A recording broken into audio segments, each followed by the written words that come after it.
సంఘాల ఐక్య వేదిక HMS IFTU AIFTU Telangana Singareni ఉద్యోగుల సంఘం టిఎన్డిసి అందరం కలిసి రేపు 9వ తారీఖు నాడు భారత్ బంద్ విజయవంతం చేయడానికి బొగ్గుబాయిల మీద ప్రచారం చేయడం జరిగింది. కార్మిక మిత్రులారా, సింగరేణి మేనేజ్మెంట్ బిఎంఎస్ తప్పుడు ప్రచారం చేస్తుంది. ఆ తప్పుడు ప్రచారం నమ్మకండి. మన జీవితం ముడిపడి ఉన్నది దీని మీద, మన భవిష్యత్తు ముడిపడి ఉన్నది.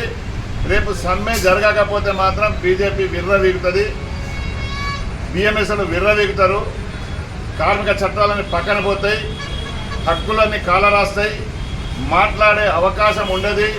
బొగ్గుబావులను మొత్తం కాంట్రాక్టర్లే కబ్జా చేస్తారు. బొగ్గుబావుల పర్మనెంట్ ఉద్యోగాలు ఫ్యూచర్లో మనకు వచ్చినాయి. ఫ్యూచర్లో పర్మనెంట్ ఉద్యోగాలు అన్నీ ఉండయి, రిజర్వేషన్ ఉండదు, ఏది ఉండదు. కార్మిక చట్టాలు, పేమెంట్ ఆఫ్ వేజెస్ యాక్ట్ ఉండదు, ఓవర్ టైం ఉండదు. రేపు సమ్మె విజయవంతం చేయండి. బోనస్ మీటింగ్లో మేము యాజమాన్యం దగ్గర మా బలాన్ని నిరూపించండి. 1,00,000కు పైన బోనస్ తీసుకొచ్చే కార్యక్రమం మేము చేపడుతుంది హెచ్ఎంఎస్ అని మీకు ప్రమాణం చేస్తున్నాం. మేము సీరియస్గా చెప్తున్నాం. కొంత బ్రోకర్ గాన్లు ఏదేదో ఇప్పటికే పేపర్లో రాసుడు మొదలుపెట్టారు, ఈ సమ్మె వద్దు, ఈ సమ్మె వద్దు. సమ్మె ఎవరి కొరకు కాదు, ప్రభుత్వ రంగ పరిశ్రమలను కాపాడడానికి. ప్రభుత్వ రంగ పరిశ్రమలు వచ్చిన తర్వాతనే పర్మనెంట్ ఉద్యోగాలు వచ్చినాయి, వేజ్ బోర్డు వచ్చింది, పేమెంట్ ఆఫ్ వేజెస్ యాక్ట్ వచ్చింది, ఓవర్ టైం వచ్చింది, 8 గంటల పని దినం వచ్చింది.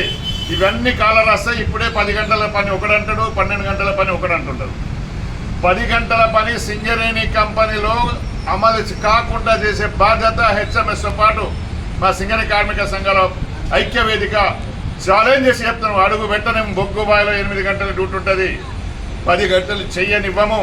కనుక రేపు మీరు సమ్మె చేస్తే మాకు బలం ఉంటుంది, మీ హక్కులు కాపాడడానికి మాకు అధికారం ఉంటుంది. కనుక 9వ తారీఖు నాడు జరగబోయే సమ్మె 100% విజయవంతం చేయాలని హెచ్ఎంఎస్ తరఫున సింగరేణి కార్మిక సంఘాల ఐక్య వేదిక తరఫున మిమ్మల్ని కోరుతున్నాం.